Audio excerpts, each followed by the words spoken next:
3.5 lakh rupees debt on my head and I was nowhere. 10 years, I kept paying back the debt because from a 1200 rupees you can't pay back 3.5. नीचे दबकेगा इंसान, एक ही घर बनाएगा उम्र भर में वो। तो जो इमोशनल अटैचमेंट, इमोशनल क्वोशंट जो हम बोलते हैं प्रॉपर्टी के साथ, वो बहुत हाई होता है। मान लीजिए उनके घर पे जब वो लोन नहीं दे पाते हैं और हमको उनका घर पे ताला लगाना पड़ता है, तो इनको शर्म आ। जो एलएमआई सेगमेंट है, जो हायर सेगमेंट है, वो तो इन्वेस्टर है। उसने 4 प्रॉपर्टी में इन्वेस्ट कर रखा है, आपने घर पे ताला लगाना है, वो आएँगे भी नहीं। आप बताइए मेरे को, आपकी जनरेशन, मेरी जनरेशन में हमने हमने भी अपने घर के लिए टीवी लिया होगा, फ्रिज लिया होगा, कभी मैंने तो लोन पे कभी नहीं लिया है। You know, if I can afford only then if I can afford to go for a holiday only then I will go. I will not take a loan and रुक जाना नहीं तू कहीं हार के, कांटों पे चलकर मिलेंगे साए बहार के। सिंपल है पे आपका स्वागत है।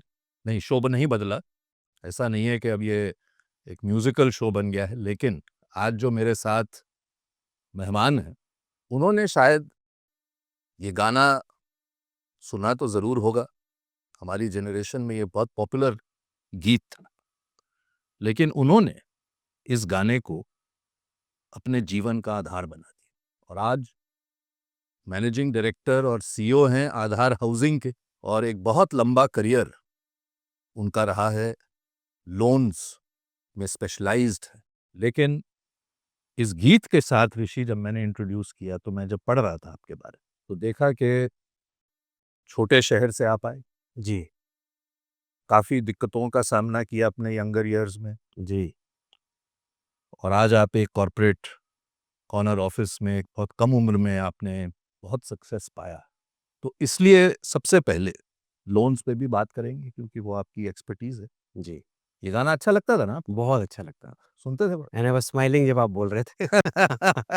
बहुत सुना है ये। मैंने सुबह सोचा बहुत कि कैसे इंट्रोड्यूस करूं आपको, जब आपका कल रात को मैं प्रोफाइल पढ़ रहा था, जी, और जब जानकारी ये मिली कि किस तरह से आपने स्ट्रगल, और खासकर आज की जनरेशन को शायद ये गाना ना मालूम हो, लेकिन स्ट्रगल तो हम सबको जिंदगी भर करना है। करनी पड़ती है, जी। तो क्या ये आपकी जिंदगी का मूल मंत्र था? ये दिक्कतें आएंगी, इनको ओवरकम करना है, कैसे कैसे क्या सोचते आप? तो विवेक भी, इससे पहले कि मैं आप इस क्वेश्चन का आंसर करूँ, पहले तो I would thank you for getting me on this podium, talking to you. और ये आपने जो गाना गाया, आई थिंक ये हमारे हमारे जनरेशन गाना का तो है। आप गाएंगे, मैंने हाँ, सबसे बोल बताया, हाँ, जी, और मैं आप गाना ये गा के ही भेजूंगा। ज़रूर, ज़रूर, ज़रूर। तो यस, स्ट्रगल रही और हमारी जनरेशन उस स्ट्रगल से ज़्यादा रिलेट कर पाती है आजकल। और आप आपने यू यूज़ द वर्ड्स छोटे शहर से आया, तो एक्चुअली मैं बहुत छोटे शहर से आया हूँ। उस शहर का नाम था रांची, और आज रांची बहुत चीज़ों के लिए फ़ेमस है, स्पेशली हमारे क्रिकेट के कप्तान धोनी के लिए फ़ेमस है। एक छोटा-सा हिल स्टेशन हुआ करता था, तब वो उस टाइम पे वो बिहार का पार्ट होता था, now it is the capital of Jharkhand. बहुत छोटा शहर था, कोई एक्सपोज़र नहीं था। हमारे लाइफ़ में मेरे ख़्याल से क्रिकेट और पतंग के अलावा कुछ नहीं था, ना टीवी, ना टेलीफ़ोन। सो हम उस जनरेशन से आते हैं। मेहनत करी, आई वुड से जब मैं 12th कर रहा था रांची में, तो आजकल की जनरेशन तो 7th, 8th, 6th में उनको पता होता है लाइफ़ में उन्होंने क्या करना है। और जब हम रांची से बाहर निकले ग्रेजुएशन करने के लिए, तो रांची में ग्रेजुएशन इसलिए नहीं करी कि पता नहीं कितने साल लग जाएँगे। Typical Bihar education system. तो पेरेंट्स ने बोला दिल्ली चले जाओ, कुछ रिलेटिव रहते हैं, दिल्ली चले जाओ, वहाँ ग्रेजुएशन कर लो। एटलीस्ट दिल्ली यूनिवर्सिटी में 3 साल में ग्रेजुएट हो जाओगे। Till that time Vivek, and you have to believe me when I say, मेरे को ये नहीं पता था मैं लाइफ़ में क्या करूँगा। The only thought was go with the flow. और ये भी थोड़ा आई थिंक एहसास था कि मुश्किलें आएँगी, तो हम दिल्ली पहुँच गए। अपनी स्ट्रगल स्टार्ट कर दी, ग्रेजुएशन करी, साथ में किसी एक फ्रेंड ने बोला फैशन डिज़ाइनिंग कर लो, आजकल इन थिंग है, तो फैशन डिज़ाइनिंग पे एक कोर्स कर लिया। So that's how I started. काफ़ी स्ट्रगल्स रहे, but I think there is no regret. I think the almighty has been very kind, and I am a believer of God. So he shown the path and I am just following. That's how it is. जब आप दिल्ली गए, एक बरसाती में रहे, जी। जो दिल्ली वाले हैं वो समझेंगे बरसाती, अब तो आजकल तो बहुत फैंसी हो गई है बरसाती, लेकिन तब एक बेसिकली जैसे बॉम्बे में तब पेइंग गेस्ट के छोटे कमरे मिल जाते थे, तो दिल्ली में बरसाती होती। जी। मैं अगर तो बरसाती को रिलेट करूँ बॉम्बे स्टैंडर्ड से, तो chawl. 1 room, no kitchen, bathroom would be outside somewhere, और ये बड़े घरों के छत पे हुआ करता था। और अगर ओल्ड टाइम्स ब्रिटिश टाइम के एरा के जो प्रॉपर्टी बनी हुई है दिल्ली में, जहाँ बरसाती हुआ करती है, वो सर्वेंट क्वार्टर। हाँ। तो वहाँ से स्टार्ट किया। और कोई ऑप्शन था नहीं, बड़ा लिमिटेड फाइनेंस मिलता था घर से। 2000 रुपए that time, I think I used to get about 2000 rupees per month from my father. इसमें पढ़ाई भी करनी थी और कन्वेंस भी करना था, कॉलेज आना जाना, रेंट भी देना था और खाना भी खाना था। तो और कोई ऑप्शन था नहीं बरसाती के अलावा। The cheapest option available, I think if I remember right, मैं कुछ 800 रुपए का रेंट दिया करता था। तो ये थी, ये this is bread how we खाते स्टार्टेड। थे आप कुछ अगले? हाँ, तो होता क्या था, हमारा बड़ा फिक्स था, वो मनी ऑर्डर आया करता था उन दिनों में। अब तो there are multiple ways of transferring money and somewhere we are also responsible for this transfer etcetera, but हमारे को मनी ऑर्डर आया करता था। वो फर्स्ट को वहाँ से पापा मनी ऑर्डर करते थे और सेकंड थर्ड को हमारे पास मनी ऑर्डर आया करता था। तो क्या होता था कि 24-25 के आसपास, only thing good was that मेरे को कोई ऐब नहीं था, मतलब barring a little bit of smoking here and there, there was no no other thing that I used to do. So 24-25 के आसपास पैसे खत्म हो जाते थे। आपने रेंट भी दे दिया, आप कॉलेज भी जा रहे हो, पढ़ाई भी कर रहे हो, और हमने एक वो लोकल किराने की शॉप होती है, उससे टाई अप कर रखा था। उसको हम मंथली पैसा दिया करते थे। कभी कुछ ले आए, कभी कुछ ले आए। तो during this last 5 days of the month वो हमें ब्रेड फ्री में दे देता था, क्योंकि उसको मालूम था इनके पास खाने को कुछ नहीं है। So bread, if possible tea, otherwise water, and still no regrets. उसमें भी वो, I think that that age was itself filled with fun, filled with excitement. तो वो दौर भी निकल गया। 3 साल मेरे ख्याल से अप्रॉक्सिमेटली हमने ये किया। आपके पिताजी एक देश सेवक थे, इंडियन एयरफोर्स में उन्होंने सर्व किया। जी। आपके पेरेंट्स की जो सबसे बड़ी सीख थी आपको, वो क्या थी? तो मेरे फादर, आपने ठीक बोला, मेरे फादर इंडियन एयर फोर्स में थे, पायलट थे। He was a fighter pilot for 5 years and then he developed a medical problem and he was grounded. After that, he didn't like the grounded job, so he left. And then he settled in Ranchi, all the way in Ranchi, where he was into a contractor. He was a contractor, civil and electric contractor.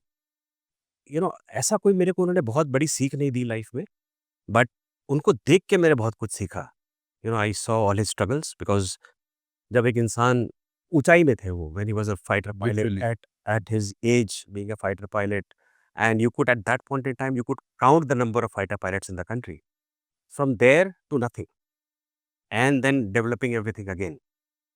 So I've seen his struggles. I've seen him struggling to not being able to pay for my MBA, and I had to drop 2 years because of the financial problem. So I've seen those days. I think the value of time and value of money is what I learned from my parents. Especially money, save for the good times, or save for the bad times. That's what my father could not do because he was struggling for the first 7-8 years when we reached Ranchi, and we were very young. I was in what, fourth, fifth. So I think that is the biggest learning. हम्म। आपने अपनी college के बाद entrepreneurship भी attempt की। जी, करी। मैं पढ़ रहा था कि आपने कुछ शुरू किया, आपको मलेरिया हो गया, आप जब वापस गए देखा आपकी कुर्सी पे कोई और बैठा है।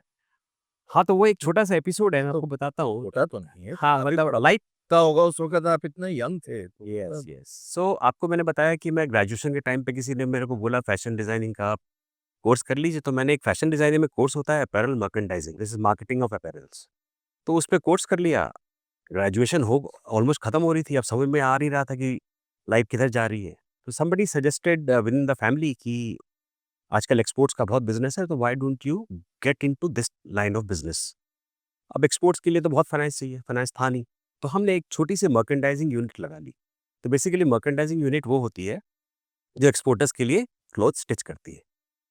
एक्सपोर्टर्स खुद स्टिच नहीं करते हैं, they outsource this job, and I was one of the vendors. Start किया, पहले 10 मशीनें लगाई, फिर 20 लगाई, फिर 40 लगाई। एक एक डेढ़ साल के अंदर अच्छे ऑर्डर्स आने शुरू हो गए। That was the time I bought my first scooter on my own, and I was elated in life that यही मेरा करियर है अब। अच्छा चल रहा था 1 डेढ़ साल। One of my relatives was a partner in the business. जिस रिलेटिव ने मेरे को सजेस्ट किया था ये करने। मलेरिया हुआ मेरे को, हफ्ते भर में घर में था, और after a week when I went back to my factory, we used to call it a factory, तो देखा कि मेरी चेयर पे कोई और बैठा हुआ है। So the obvious question was, who are you? I thought they've hired somebody else as a whatever supervisor. But he said, no, I am the owner of this factory. So I said, no, I am the owner of this factory. That's how the conversation started. And I realized within 10-15 minutes that the factory has been sold along with the machines, everything, along with the scooter. And I didn't know what to do. So big phase in my life where I realized that I have nothing in hand now. And that time, I'm talking about 95, 96, 95, 3.5 lakh rupees debt on my head.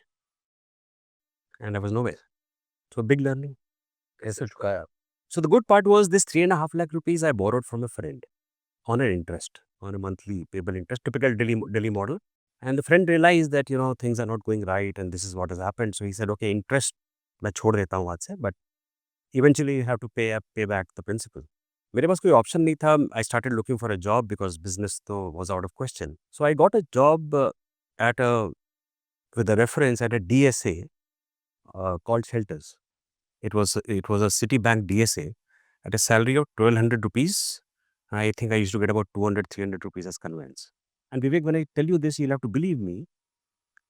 96, 10 years, I kept paying back the debt because from a 1,200 rupees, you can't pay back 3.5 lakh rupees. So for 10 years, and thanks to that gentleman, that friend of mine, जब भी मेरे पास थोड़ा सा पैसा incentive आता था, कुछ पैसा होता था, I used to go in 5,000, 10,000, 8,000, whatever I used to get, I used to go and pay him back. So ऐसे चुकाया. और अब देखिए आप कहाँ, इतना अच्छा करियर हो गया आपका, आज आप इतने एक उच्च पोजीशन पर हैं, कितनी अच्छी कंपनी चला रहे हैं। लेकिन आज आपकी कंपनी का जो फोकस है, वो है कि लो इनकम ग्रुप्स को कैसे घर दें।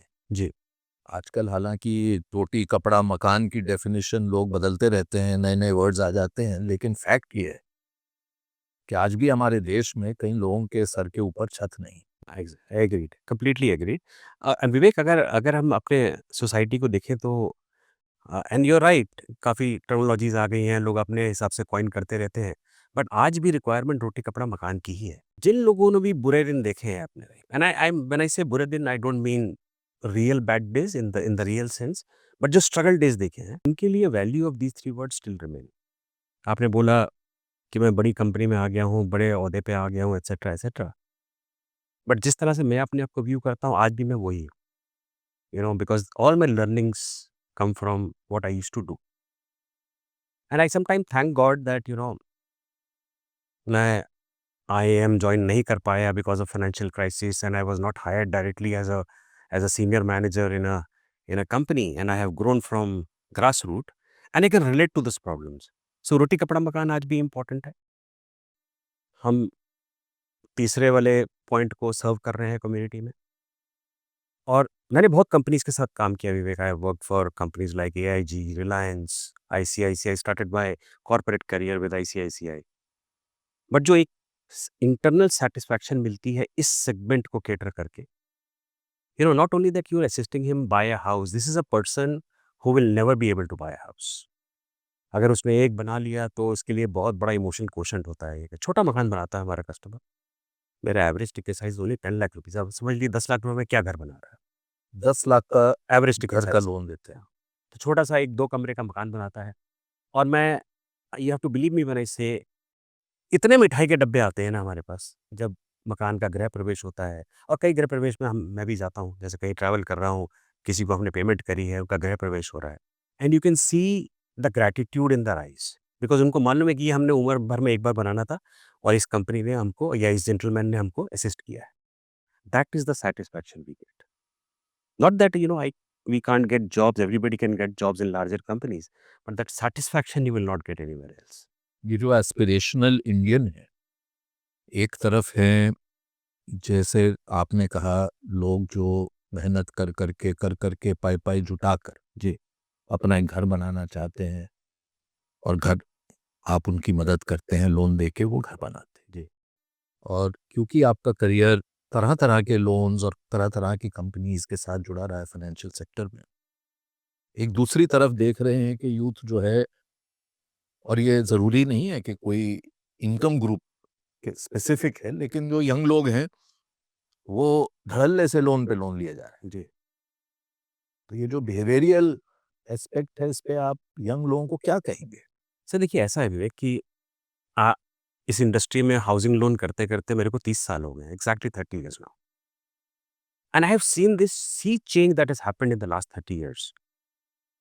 शुरू शुरू में जब हमने आईसीआईसी से कॉर्पोरेट अपना करियर शुरू किया था, वहाँ भी मैं हाउसिंग लोन ही करता था।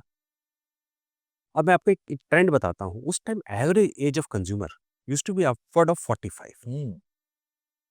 अब आज का मैं आपको अगर थोड़ा डेटा पॉइंट बताऊँ, तो 32-33 एवरेज एज हो गया है फर्स्ट प्रॉपर्टी का।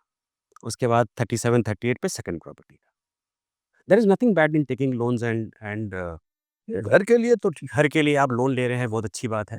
और मैं यही सजेस्ट करता हूँ सबको जो भी लोन लेते हैं, मेरे चाहे फ्रेंड सर्कल में हो, फैमिली में हो या मेरे कंज्यूमर्स हो, कि जितनी जल्दी आप लोन चुका दें उतना अच्छा। आप 15-20 साल का लोन लेते हैं, आप एक लायबिलिटी क्रिएट कर लेते हैं अपने लिए और अपनी फैमिली के लिए। 7-8 साल में आपको लोन प्रीपे करना चाहिए, नहीं तो you and up paying 3 times of. अगर आप 10 लाख ले रहे हैं तो आप 3 टाइम्स। ऑलमोस्ट 3 टाइम 30 लाख रुपए आप चुका देते हैं। 7-8 साल करेंगे तो 15-16 लाख में आपका काम हो जाता है। तो मेरा सजेशन यही रहेगा कि अगर आप लॉन्ग टर्म लोन ले रहे हैं हाउसिंग के लिए, तो 7-8 साल में आप उसको चुका दें। When it comes to other loans, और ये एक बहुत दुविधा है कि लोग छुट्टी पे जा रहे हैं, तो एक पर्सनल लोन ले लीजिए। लोग फैमिली के लिए गोल्ड लेना चाहते हैं, तो एक गोल्ड लोन ले एक और पर्सनल लोन लेके फैमिली के लिए गोल्ड ले लीजिए। अब यहाँ पे आता है हमारी जनरेशन। मैं और मेरी जनरेशन, आई डोंट थिंक हम ऐसा सोचते हैं कि लोन लेके आप छुट्टी पे चले जाइए। हम तो ये सोचते हैं कि गाड़ी भी लेनी है तो आपके पैसों से ले लो, जितना आप लोन अवॉइड करो उतना बेटर। बट ये ट्रेंड आपने सही पॉइंट आउट किया विवेक, ये ट्रेंड आ गया है कि for everything and everything everybody wants a loan. तभी ये पर्सनल लोन बूम, ये गोल्ड लोन बूम, ये credit card boom. Look at the usage percentage of credit cards these days. आजकल तो एमआरपी प्राइस ही कोई बताता नहीं है, सिर्फ ईएमआई बताते हैं। ईएमआई बता रहे हैं।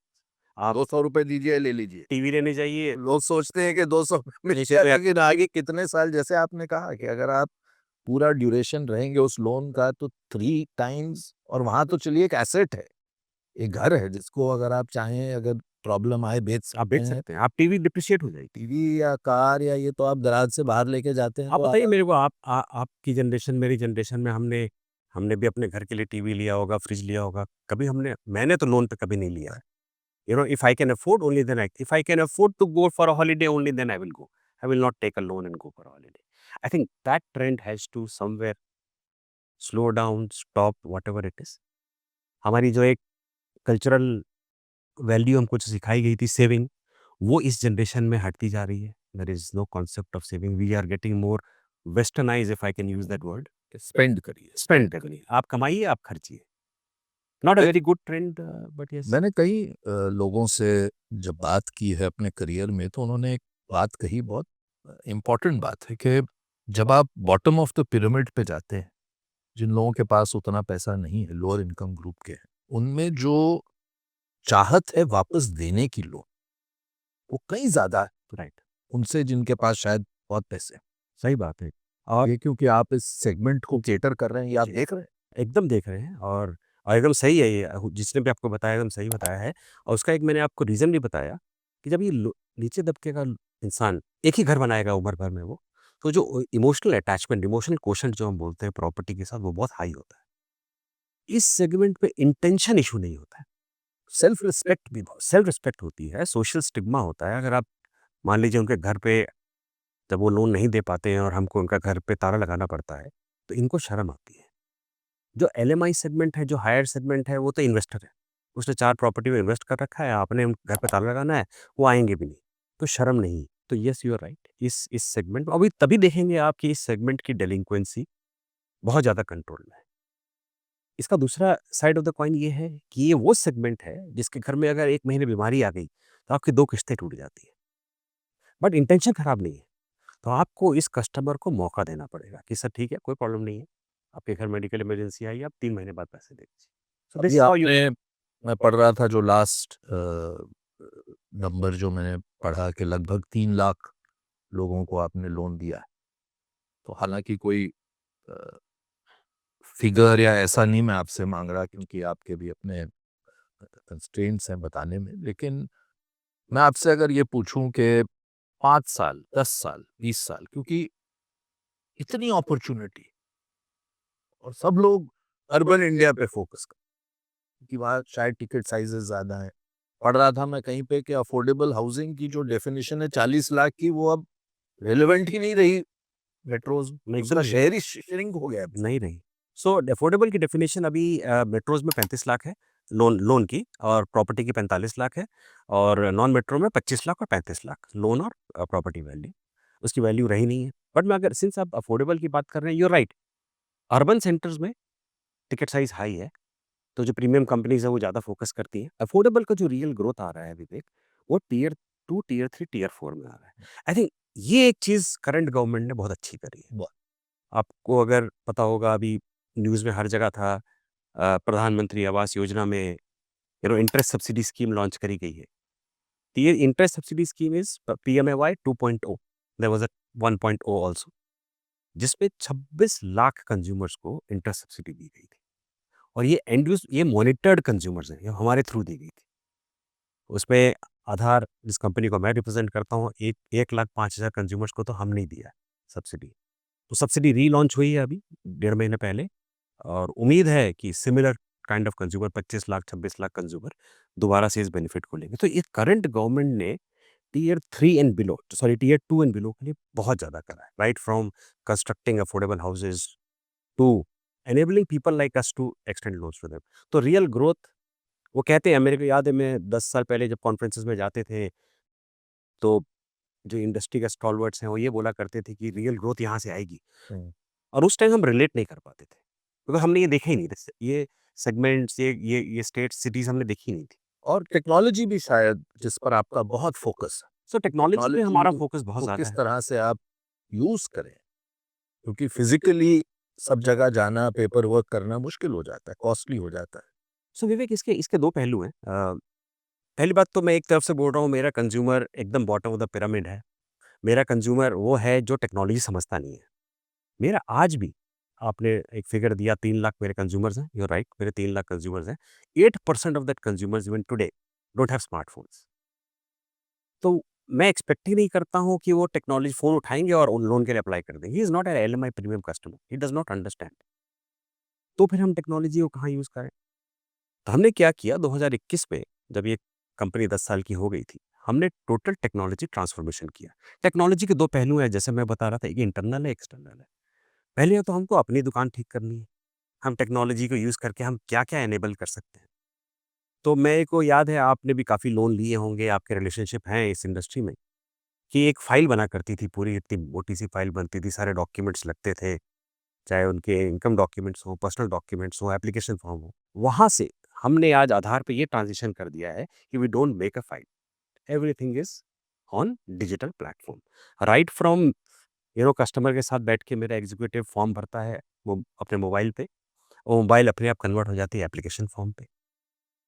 फाइल सारे डिजिटल हो गए हैं, चाहे आधार कार्ड हमको लेना है हम डिजिटली लेते हैं, चाहे इनकम टैक्स लेना है वो डिजिटली लेते हैं, बैंक स्टेटमेंट डिजिटली, सब कुछ डिजिटल हो गया। तो मेरे को फिजिकल फाइल की ज़रूरत नहीं है। तो वो जो पेपर वर्क है वो हमने एलिमिनेट कर दिया है। वो पेपर वर्क एलिमिनेट करने की वजह से मैं आज जो टर्न अराउंड कस्टमर को दे पा रहा हूँ वो हाफ हो गया। हमने एक अपने सेगमेंट के लिए कस्टमर ऐप लॉन्च किया। आई विल नॉट से कि बहुत ज़्यादा सक्सेस मिला है, बिकॉज़ मेरा कंज्यूमर समझता नहीं है टेक्नोलॉजी को, बट 40% ऑफ कंज्यूमर ऐप पे ऑलरेडी आ गए। हम उनको एजुकेट करते हैं। हम this is what Aadhaar does, keep educating the consumer. अभी रिसेंटली 1 हफ्ते पहले हमारी marketing team, central marketing team ने पीएमएवाई लोन मेला किया across 600 branches. Purpose was the only to educate the customer कि ये सब्सिडी आपके लिए अवेलेबल है। तो इस तरह से हम टेक्नोलॉजी भी यूज़ कर रहे हैं। Today proudly we say that everything that is required to process a loan, Aadhaar does it digitally. So we are now a digital company. Having said that, on the other side we also say कि हम 600 branches हैं, तो आपको इतने branches की ज़रूरत क्या है? बिकॉज़ ये कंज्यूमर वो है जिसको पता नहीं कि मेरे को लोन कहाँ से मिलेगा। So you have to reach out. It is not either or, it is not. जैसे फिजिटल कहते हैं वही हाँ, इट इज़ फिजिकल, फ्यूचर है इट इज़ कि भाई फिजिकल। फेस टू फेस इंसान चाहता है बात क्योंकि आपको समझाना पड़ता है। समझाना पड़ता है। एक होम लोन लेने से पहले किन चीजों का, किन बातों का ख्याल रखना चाहिए कंज्यूमर को? सबसे पहले तो देखिए, होम लोन तो सेकेंडरी है। पहले तो आपको सबसे पहले देखना है प्रॉपर्टी कैसी है। हम हमारे पार्लेंस में हम बोलते हैं कि प्रॉपर्टी लीगली करेक्ट होनी चाहिए और टेक्निकली करेक्ट होनी चाहिए। अब ये टेक्निकल जो वर्ड है इसको बहुत ज़्यादा से मिसअंडरस्टैंड किया जाता है। लीगली तो सबको मालूम है कि भैया प्रॉपर्टी के चेन लिंक होने चाहिए, प्रॉपर्टी पेपर होने चाहिए, वो ठीक है। और कल ही सुप्रीम कोर्ट ने भी एक डायरेक्टिव दिया है to RBI that legal of the properties where loans are given should be clear. तो वो तो एक अंडरस्टूड स्टेटमेंट है।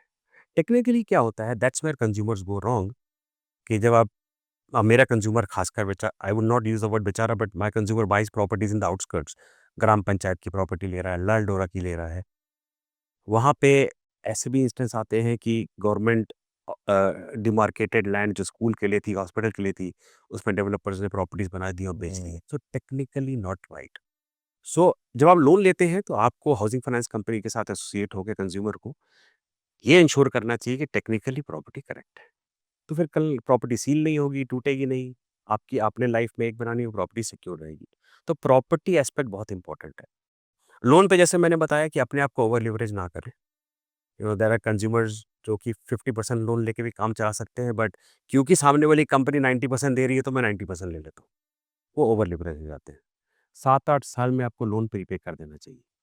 These are tips that we will always give to our consumers. और कई बार ये होता है कि जैसे आपने अगर इस पे थोड़ा आप और इलैबोरेट कर पाएँ, ना केवल अपनी उसके लिए बट विद योर एक्सपीरियंस, क्योंकि कई बार कितने रेशियो में मैं जैसे ऐसा नहीं है कि केवल इंटरेस्ट आप चुकाते हैं, राइट। लेकिन जो आपकी जो रीपेमेंट होती है उसमें प्रिंसिपल भी होता है और इंटरेस्ट भी होता है। राइट। ये अगर आप थोड़ा एक जो यंग ऑडियंस है उनके लिए समझा पाएँ। जितने भी लोन होते हैं वो एक कॉन्सेप्ट पे काम करते हैं, इसको ईएमआई कहते हैं, इक्वेटेड मंथली इंस्टॉलमेंट। ईएमआई में 2 कंपोनेंट्स होते हैं, as you rightly said, that is a principal component, that is a interest component, और एक अमॉर्ट शेड्यूल बनता है। अगर आप 20 साल का लोन ले रहे हैं तो 20 साल की रिपेमेंट शेड्यूल बनता है। शुरू के जितने भी साल होते हैं, 3 से 4 साल, उस पे इंटरेस्ट कंपोनेंट हमेशा जाता है। सो अमॉर्ट शेड्यूल, अगर आप किसी को मौका मिले अमॉर्ट शेड्यूल देखने का, तो it starts with higher. So equated monthly instalments is divided into 2, principal, interest.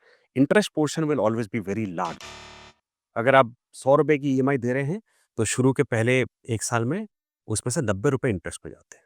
इसको इक्विवेलेंट मंथली इंस्टॉलमेंट बोलते हैं। दैट इज़ व्हाई मैं जब ये बात बोल रहा हूँ कि जब मान लीजिए आप सैलरीड हैं, आपको 1 साल में एक बार बोनस आया, ₹50,000 आए, आप 50,000 प्रीपे कर दीजिए। तो जो आपका इंटरेस्ट और प्रिंसिपल कंपोनेंट होता है, वो शिफ्ट हो जाता है। आपका प्रिंसिपल पेमेंट ज़्यादा हो जाता है। That's how you start closing your loans in 7-8 years.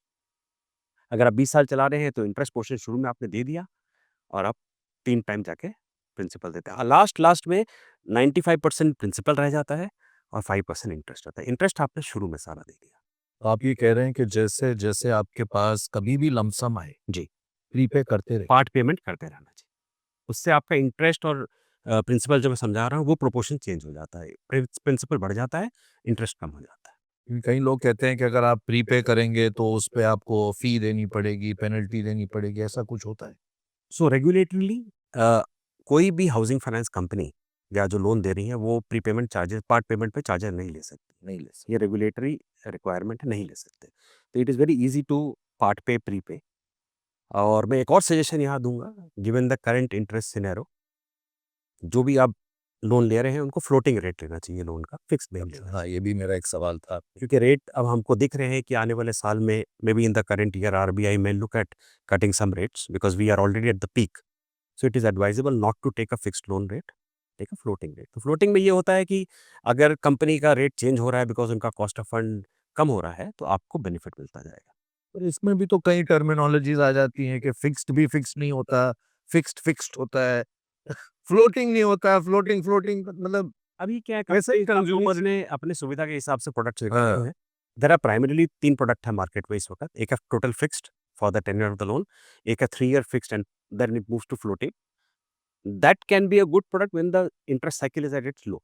तो आप 3 साल का फिक्स ले लीजिए, आप ब्लॉक हो जाते हैं और उसके बाद फ्लोटिंग में मूव हो जाता है। बट आइडियली, और ये हमने देखा है, there is a lot of industry data on it, that 80-85% of the consumers out of the total 33 trillion outstanding home loan is floating. So people believe in that concept of floating. मेरा suggestion यही रहेगा, floating लीजिए, because fixed में जब आप prepayment करेंगे, full prepayment at whatever stage, आपको charges लग जाते हैं। फ्लोटिंग में कोई चार्जेस नहीं। आप हर संडे गुरुद्वारे जाते हैं, सेवा करने कोशिश करते हैं। मैं रोज़ जाता हूँ। So I go to a temple, I go to a gurdwara every morning, that's how I start my day. हर संडे में थोड़ी ज़्यादा देर के लिए जाता हूँ। बिकॉज़ संडे को हमारे जिस गुरुद्वारे में मैं जाता हूँ वहाँ सेवा होती है। Right from langar every Sunday there is a langar and whatever best I can I do. Not from an intent of कि कुछ करना है, फैमिली को दिखाना है, फ्रेंड्स को दिखाना है। मेरे ख्याल से मेरे फ्रेंड सर्कल में शायद ही किसी को पता होगा कि मैं ये करता भी हूँ, जाता भी हूँ। बट मेरे को अच्छा लगता है। You know, I will go and even cut vegetables in the Gurudwara because that's how, the Langar Seva in Gurudwara happens. कई बारी आपका सब्जी काम इतना आपको ट्रैवल करवाता है, और आजकल तो डिबेट चल रही है 90 घंटे 70 घंटे, उसमें तो मैं पढ़ना ही नहीं चाहता, लेकिन आपको देख के आप इतने टचवुड फिट हैं, रिलैक्स्ड हैं, तो ये वर्क लाइफ बैलेंस की जब बात आती है, यंग लोग सुन रहे हैं आपकी कहानी कि जरूरी नहीं है कि आपको एक्स या वाई करना है सक्सेस के लिए, आप सब कुछ कर सकते हैं। आपने एक ही सेंटेंस में 2-3 बात बोली और I would want to touch that 90 hour thing first. It is not about 90 hours, 70 hours or 80 hours. आपका जो काम है अगर आप 5 दिन में, 4 दिन में खत्म कर सकते हैं तो आप खत्म कर सकते हैं। और मेरे कंपनी में 10,000 एम्प्लॉइज़ हैं। मैंने अपने एम्प्लॉइज़ को कभी नहीं बोला कि आज सुबह तुम 9 बजे आओ, 5 बजे जाओ, सैटरडे को आओ, मत आओ। आपको एक काम दिया गया, आप वो काम 3 दिन में खत्म कर लीजिए। आप 5 दिन में खत्म करिए, no problem. You want to come on a Saturday, we will open the office for you. You want to come on a Sunday, we will open it. You don't want to come, don't come. बहुत important है right from the head of the organisation to bottom to the pen of the organisation. आपको काम आपको मालूम है। You are being paid for your work. तो 90 घंटे हो या जो भी हो, I think it is blown out of proportion, but I will leave it to that. जैसे मैंने बताया, आई वर्क लाइफ बैलेंस की आप बात कर रहे हैं, तो मैं एक that is where maybe some of my friend circles don't like it, but I'm not a very social person. I will not go out on Friday nights, Saturday nights. One is I'm a teetotaler, so people don't like my company. यार ये आएगा, ये खाली Coke पीता रहेगा, हमारे खर्चे बढ़ाएगा. So I don't get too many invitations from on a lighter note, but I don't like it also. When you are not able to contribute in a gathering too much, then once a while you go. I will तो go क्या for. करते हैं जब नहीं जाते? So I spend a lot of time with my family. So I've got 2 daughters, my wife, 4 of us. We spend a lot of time. Most of the evenings we are at home. कभी हुआ मन तो बाहर चले गए खाना खाने, but in Bombay, बाहर जाने का मतलब 2 ढाई घंटे आप सड़क पे बिता रहे हैं. So we would call for food at home and just watch a movie. तो अनवाइंड कैसे करते हैं? मूवी, हाँ, पिक्चरों का शौक? पिक्चरों का शौक है थोड़ा मेरे को. मैं थोड़ी 2-4 सीरीज़ देख लेता हूँ. मेरे को कुकिंग का बहुत शौक है. हाँ, right. So typically on a weekend I would want to cook anything and I keep trying new things. जैसे मेरे since I belong to Bihar, तो लेटेस्ट मेरे क्रेज़ में है कि मेरे को लिट्टी चोखा बनाना, and sometimes you should have it. I make very good litti नहीं, चोखा। अगली बार आपसे वहीं मिलेंगे, आप हाँ, इस घर घर किचन पे में मिलेंगे। मिलेंगे, साथ ही खाएंगे बैठ के। घर पे मिलेंगे। सो मैं नई-नई चीज़ें ट्राई करता रहता हूँ। मेरी डॉटर्स भी बहुत ज़्यादा कुकिंग में मेरे को असिस्ट करती हैं, हेल्प करती हैं। They become independent in cooking, so 3 of us we enjoy a lot. 5-6 days wife does it, है ना? एंड देन 2 डेज़ आप मुझे खिलाएंगे भी और सिखाएंगे। और सिखाएँगे भी, ज़रूर। So this is how I बहुत अर्न अच्छी माय। चीज है, थेरेप्यूटिक भी, और हर इंसान को कुछ एक आनी चाहिए। मैं हॉबी नहीं बोल रहा हूँ that it is my hobby, but I just like it, I just like doing hmm, it. So और संगीत का भी शौक रखते हैं? गाने वाने सुनते हैं? हाँ, तो संगीत का शौक वो कॉलेज डेज़ से स्टार्ट हो गया था। और सबके कॉलेज डेज़ में एक दौर आता है कि जहाँ आपको किशोर कुमार सडनली अच्छा लगने लग जाता, at least in our generation का। जब दिल टूटता है तो मुकेश अच्छे वो बहुत लगते बड़ी टूट गया अनफॉर्च्यूनेटली। तो Kishore Kumar, I am still a fan of Kishore Kumar. नए गाने ठीक है, आजकल के गाने ठीक है, it is okay, but I हैं। स्टिल। आपकी बेटियां साथ सुनती हैं आपके, कि कहती हैं पापा आप क्या सुन रहे हैं? हाँ, तो शुरू-शुरू में वो कहती थी कि ये क्या बोरिंग गाने आप सुन रहे हो। बट समहाउ आई थिंक जब वो मेरी गाड़ी में बैठती है तो उनके पास चॉइस नहीं होती। So they also started liking the old songs. So हाँ, मैं गाने काफ़ी सुनता हूँ। गाते भी? नहीं, गाता नहीं हूँ मैं। But when I am like to my office, from my office home, so I like hearing old songs. I would typically have albums of the old movies, specially Kishore Kumar, as I said. बहुत ही आप एक humble इंसान हैं, और मैं यही दुआ करता हूं कि आप इसी तरह से अपने रूट्स के साथ जुड़े रहें और हर भारतवासी को एक घर दिलाएं। ज़रूर, हमारी हमारी यही इच्छा मिशन है। है। और आप अगर हमारा कंपनी का लोगो देखें, विवेक, तो उसके नीचे एक लाइन लिखी हुई है और बहुत रेलेवेंट लाइन है। हमने बड़े सोच के वो लाइन बनाई थी। वो लाइन बड़ी सिंपल है, वो कहती है, सो आधार हाउसिंग फाइनेंस का लोगो है, नीचे लिखा है घर बनेगा तो देश बनेगा। And it is a fact, that is what I think all the governments are trying to do. So yes, हम अपने इस काम में जुझारू रहेंगे। We will keep serving the underserved as I say. भगवान आपको बहुत-बहुत शक्ति दे इस नोबल काम में। Thank you so much. बहुत-बहुत धन्यवाद ऋषि आने थैंक के यू लिए सो और मच। हमसे बात करने लवली मीटिंग यू।